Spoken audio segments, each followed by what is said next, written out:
ಈ ಗಾಡಿಯನ್ನು ಪಕ್ಕಕ್ಕೆ ಸರಿಸಬೇಕಾಗಿ ಕೋರ್ಕೊಂಡಿದ್ದೇನೆ. ದಯವಿಟ್ಟು ಭಕ್ತ ಮಹಾಶಯರು KA 51 MF 6235 ಈ ಗಾಡಿಯನ್ನು ದಯವಿಟ್ಟು ಪಕ್ಕಕ್ಕೆ ತಳ್ಳಬೇಕಾಗಿ ಕೋರ್ಕೊಳ್ತೇನೆ. ಓಂ ಶ್ರೀ ಸಾಯಿ ಭಕ್ತರಲ್ಲಿ ಪ್ರಣಾಮಗಳನ್ನು ಮತ್ತೊಮ್ಮೆ ಹೇಳ್ತಾ, ದಯವಿಟ್ಟು ಎಲ್ಲ ನಿಂತ್ಕೊಂಡಿದ್ದೀರಾ. ದೇವರ ಸನ್ನಿಧಿಗೆ ಬಂದಾಗ ಆ ಥರ ಅಂತೂ ಮಾಡಲೇಬಾರ್ದು.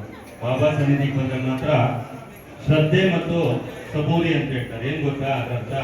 ಶ್ರದ್ಧೆ ಅಂದ್ರೆ ಶ್ರದ್ಧೆಯಾಗಿರ್ಬೇಕು, ಸಬೂರಿ ಅಂದ್ರೆ ತಾಳ್ಮೆ. ತಾಳ್ಮೆ ಇಲ್ಲ ಅಂತಂದ್ರೆ ಆಗೋದಿಲ್ಲ. ದರ್ಶನಕ್ಕೆ ಎಲ್ಲರಿಗೂ ದರ್ಶನ ಆಗ್ತದೆ. ದಯವಿಟ್ಟು ಕೂತಿದೆ ನೋಡಿ, ಎಲ್ಲ ಕೂತಿದ್ದಾರೆ. ದಯವಿಟ್ಟು ಅಲ್ಲೇ ಕುತ್ಕೊಳ್ಳಿ ಒಂದು 5 ನಿಮಿಷ. ಇನ್ನ ಒಂದು ಅಧ್ಯಾಯ ಇದೆ ಸತ್ಯನಾರಾಯಣ ಸ್ವಾಮಿ. ಬಾಬಾರವರಿಗೆ ಆರತಿ ಆಗಿದೆ. ದರ್ಶನಕ್ಕೆ ಹೋಗೋರು ಸ್ಕೂಲ್ ಬರ್ಬೋದಷ್ಟೇ. ಅಧ್ಯಾಯ ಮುಗಿದ ಮೇಲೆ ಹೋದ್ರೆ ಸತ್ಯನಾರಾಯಣ ಸ್ವಾಮಿಯ ಪ್ರಸಾದ ಸಿಗ್ತದೆ.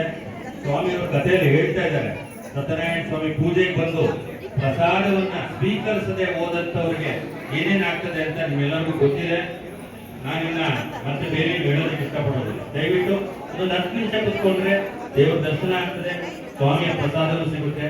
ಪರಿಪೂರ್ಣ